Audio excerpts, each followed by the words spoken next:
Oke guys, tadi yang saya sampaikan adalah kan saya mengangkat topik tentang membangkitkan romantisme dalam pernikahan kita, ya usia perkawinan kita, gitu. Bagi yang sudah menikah, bagi yang belum menikah pun sebagai persiapan dan bekal kalian bila nanti sudah berumah tangga, gitu guys. Jadi tiap perkawinan tuh kan berapapun usianya juga harus punya romantisme gitu guys, seperti yang saya sampaikan tadi ya. Jadi sayangnya memang setelah seorang istri itu melahirkan atau dia sudah mempunyai pasangan itu sudah mempunyai buah hati ya,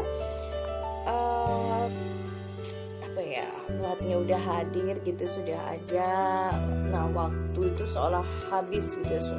Jadi sepertinya waktu itu habis deh buat anak aja gitu. Jadi sebetulnya tidak seperti itu. Karena apa guys? Jadi kalau waktu habis terkuras hanya untuk mengurusi kecil, sehingga pasangan kita itu jadi terabaikan gitu guys. Itu juga tidak dibenarkan gitu. Jadi ini memang sering terjadi pada para ibu gitu ya, yang saya perhatikan.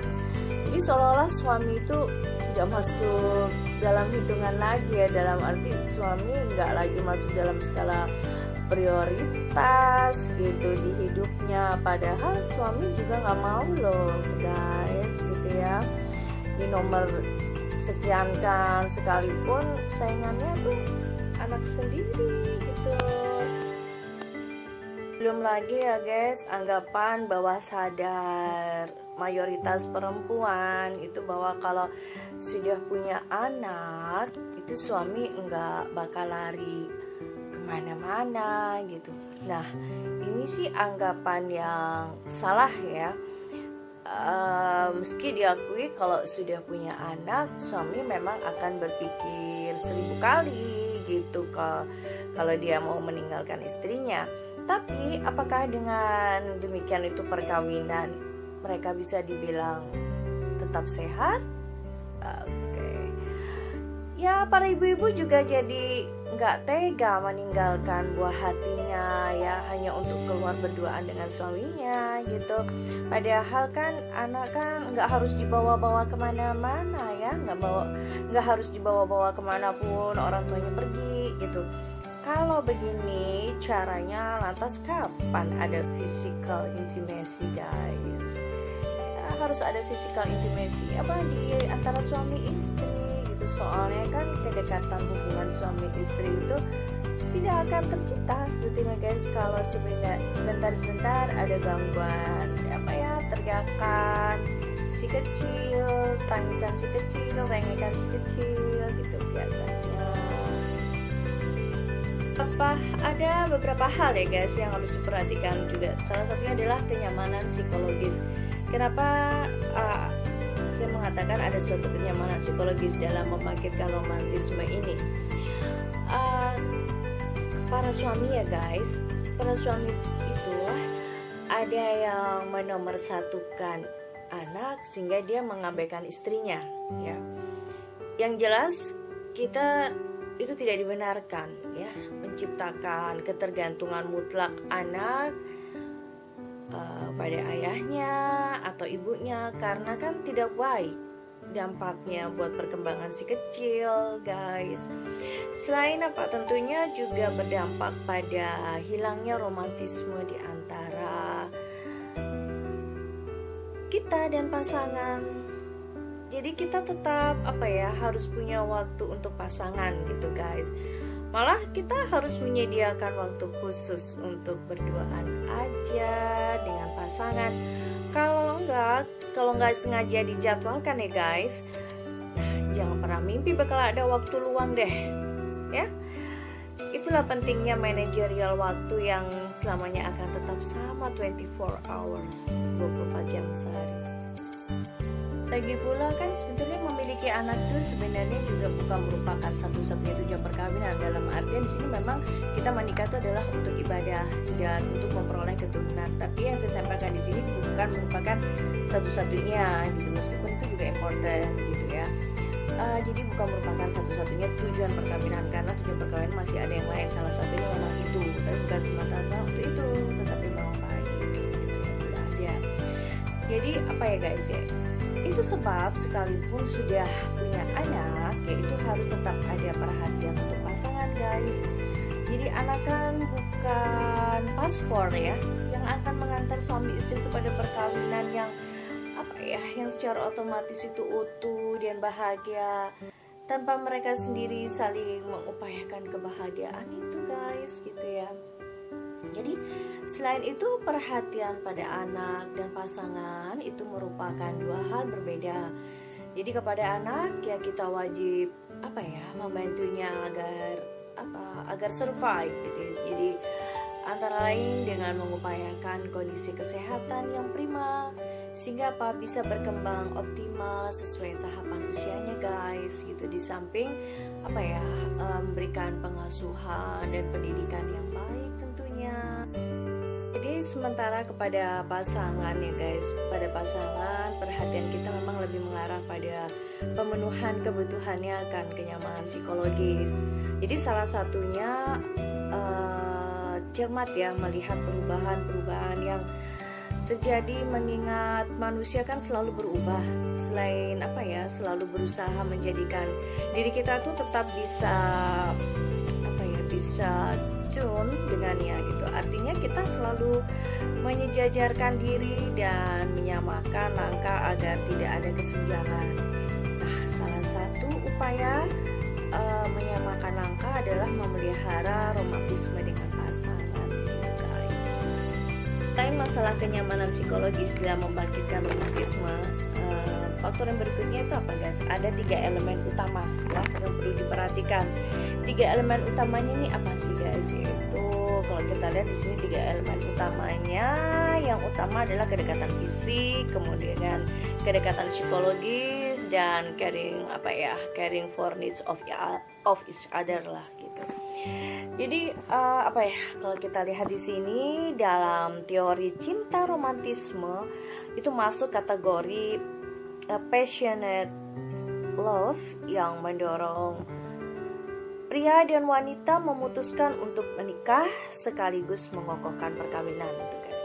Soalnya romantisme itu merupakan apa ya, serangkaian acting untuk merefleksikan rasa cinta dan care of each other melalui ya aktivitas-aktivitas yang bisa dibaca dan dirasakan pasangan gitu. Jadi kategori lain yaitu companion atau pertemanan ya, itu juga penting dalam sebuah perkawinan tapi bukan penentu. Nah, itu sebab perkawinan yang kemudian berubah menjadi apa ya, companionship atau bentuk perkawinan itu semata-mata itu tidak lagi merupakan perkawinan dalam arti sebenarnya. Ya meskipun bukan berarti unsurnya itu lantas cuma gairah atau nafsu seksual aja guys. Ya jadi apa ya, pasalnya passionate love itu dibangun oleh 3 elemen utama guys, yaitu tadi yang saya sampaikan, kedekatan fisik, kemudian yang kedua adalah kedekatan psikologis, dan yang ketiga adalah caring for needs of each other atau kepedulian untuk saling memperhatikan kebutuhan pasangan. Jadi ketiga elemen inilah yang membuat romantisme itu tetap bisa dirasakan oleh masing-masing pihak sekalipun mereka sesekali lagi berjauhan atau lagi nggak bersama gitu guys. Oke, faktor yang ketiga selain tadi kenyamanan psikologis, kemudian yang kedua tiga elemen utama tadi, kedekatan fisik, kedekatan psikologis, dan caring for needs of other. Ada faktor berikutnya adalah apa? Harus jujur ya. Hanya saja ya guys, romantisme itu menuntut kejujuran sebagai salah satu prasyarat. Tanpa kejujuran yang ada cuma kepalsuan dan kemunafikan. Bisa saja terlihat romantis tapi hanya artificial alias cuma sandiwara. Jadi secara psikologis hubungan semacam itu jelas nggak sehat. Misal saling gandengan mesra dan memanggil sayang atau panggil darling di depan banyak orang, tapi ternyata masing-masing punya darling sendiri di luar. Kacau kan guys? Oke, faktor yang berikutnya selain harus jujur adalah pola komunikasi. Jadi esensi sebuah perkawinan itu memang caring of each other tadi. Jadi sehingga bila kepedulian itu hanya muncul sepihak atau cuma salah satu aja yang happy, sementara pasangannya menderita habis-habisan, itu namanya pemanfaatan atau penindasan. Nah, agar tidak terjadi yang hal demikian ya guys, suami dan istri itu harus diingatkan kembali pada komitmen mereka pada awalnya komitmen mereka semula ya guys ya, termasuk mempertanyakan tujuan perkawinan. Selanjutnya apa guys? Jabarkan komitmen tadi dalam keseharian dengan langkah-langkah yang nyata. Artinya masing-masing tuh tahu betul atau apa yang harus diupayakannya agar perkawinan mereka itu langgeng, sekaligus yakin bahwa pasangan itu mengerti apa yang dilakukannya buat pasangan dan keluarga gitu guys. Berikutnya adalah apa guys? Selesaikan konflik. Jadi selain masalah kenyamanan psikologis, kemudian 3 elemen utama tadi, yaitu kedekatan fisik, kedekatan psikologis, dan caring perhatian kita ya, caring for needs of each other. Kemudian faktor berikutnya adalah harus jujur. Kemudian yang berikutnya adalah faktor pola komunikasi, dan yang sekarang saya sampaikan adalah faktor untuk selesaikan konflik ya guys ya. Jadi menjaga hubungan baik itu sekaligus memelihara romantisme suami istri itu memang harus diupayakan secara simultan guys. Kenapa? Soalnya kalau sudah terjadi deviasi atau penyimpangan dalam perkawinan, nah komunikasi di antara suami istri itu juga nggak akan pernah connect, nggak akan pernah nyambung. Nah, romantisme itu kan hanya akan bisa dirasakan kalau kita nggak muak ya melihat pasangan. Karena konflik yang tidak terselesaikan di antara suami istri itu pasti akan selalu menjadi batu sandungan bagi hubungan mereka guys. Ya, bisa ditebak kan apa yang terjadi kalau pasangan yang menyebalkan tuh tiba-tiba ngajak makan malam, dinner lengkap dengan candlelightnya, boro-boro deh menilainya romantis guys. Besar kemungkinan yang diajak malah akan akan ngomel gitu, berkepanjangan, ngedumel, ngapain makan gelap-gelapan begitu, atau hambur-hamburin uang aja ya. Tapi bukan berarti perkawinan yang selalu itu yang romantis itu nggak ada konfliknya guys. Justru kalau tanpa konflik,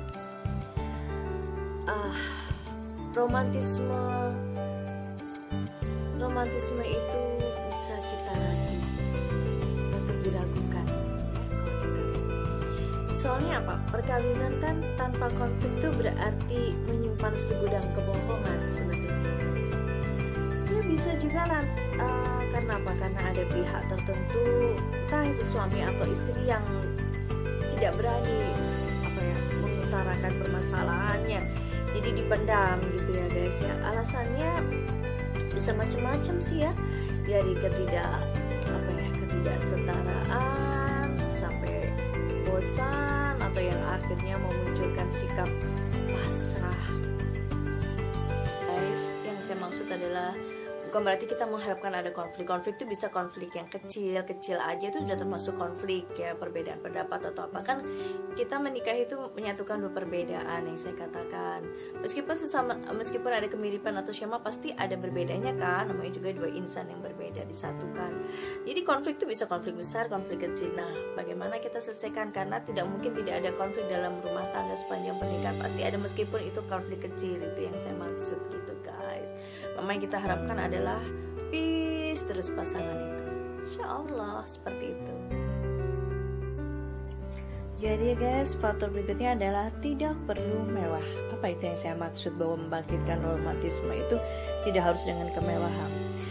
Jadi ya guys, baik perkawinan yang tanpa konflik maupun yang dengan konflik yang tak pernah terselesaikan itu sama-sama tak ada romantismenya. Itulah mengapa kejujuran mutlak ada dalam perkawinan dan setiap permasalahan tuh harus dicarikan solusinya agar tidak berlarut-larut. Nah, dengan demikian barulah bisa tercipta romantisme di antara suami istri, guys. Bukankah kalau hubungan satu sama lain tak bermasalah, penerimaan mereka pun akan terasa positif? Nah, sehingga apa guys, akan selalu saja ada hal-hal kecil yang makin mempererat hubungan mereka. Misal, suami kelewat mengantuk dan lelah tapi masih sempat melakukan sentuhan-sentuhan yang menyatakan kehangatan deh. Misalnya dia mengatakan kamu masih seksi loh. Nah, hal-hal sederhana semacam itu kan menunjukkan adanya apresiasi sekaligus penerimaan dari pasangan guys. Jadi nggak usah repot-repot mengartikan romantisme itu dengan kemewahan yang harus dibayar mahal seperti makan di restoran mewah, bermalam di hotel berbintang, atau tamasya traveling ke luar negeri dan lainnya. Jadi setiap kesempatan dalam keseharian tuh termasuk jalanan macet pun guys, itu bisa kita manfaatkan untuk membangkitkan romantisme dengan pasangan loh guys. Begitu juga menatap pasangan kita dengan penuh kekaguman, kita memberi pujian yang tulus pada pasangan, memeluk bahunya dan menggandeng tangannya aja itu udah merupakan ekspresi rasa sayang loh guys, dan kepedulian kita pada pasangan. Jadi guys, romantisme itu bisa diciptakan asal ada kemauan dari kedua belah pihak. Ya guys, kalau yang saya maksudkan di sini tidak masalah sih, tidak apa-apa kalau kita mau membangkitkan romantisme itu, misalnya dengan sesuatu yang mewah tidak dilarang, tidak ada apa-apa, it's no problem. Tapi di sini maksud saya tidak harus dengan sesuatu yang mewah pun kita bisa membangkitkan romantisme itu, seperti yang saya katakan. Kalau kita mau pergi jalan-jalan ke luar negeri, traveling ke luar negeri, mungkin kita budget kita mencukupi dan kita sudah tabung nih, kita mau pergi ke luar negeri sama-sama untuk semakin romantis gitu, istilahnya honeymoon gitu ya, honeymoon berikutnya lah. Honeymoon kan tidak harus after married ya, baru setelah pernikahan malam pertama lalu honeymoon tuh bisa kapan aja. Bulan madu bisa kapan aja, mau kapan aja guys, untuk mempererat hubungan kita, makin cinta kita dengan pasangan. Mau traveling ke luar negeri is okay, mau makan di restoran yang dinner dengan candlelight ya, restoran yang romantis ya dengan candlelight begitu. Oke guys, tadi jadi insya Allah bermanfaat ya bagaimana cara kita dalam membangkitkan romantisme kita dalam dengan pasangan kita guys. Insya Allah bagi yang sudah berumah tangga bisa mengintrospeksi dan menjadi bahan pertimbangan dan masukan yang ilmu yang bermanfaat. Setiap kali ada ilmu yang bermanfaat selalu saya share pada kalian guys. Dan bagi yang belum menikah, ini sebagai bekal kalian pada persiapan untuk berumah tangga nanti. Insya Allah ini bermanfaat.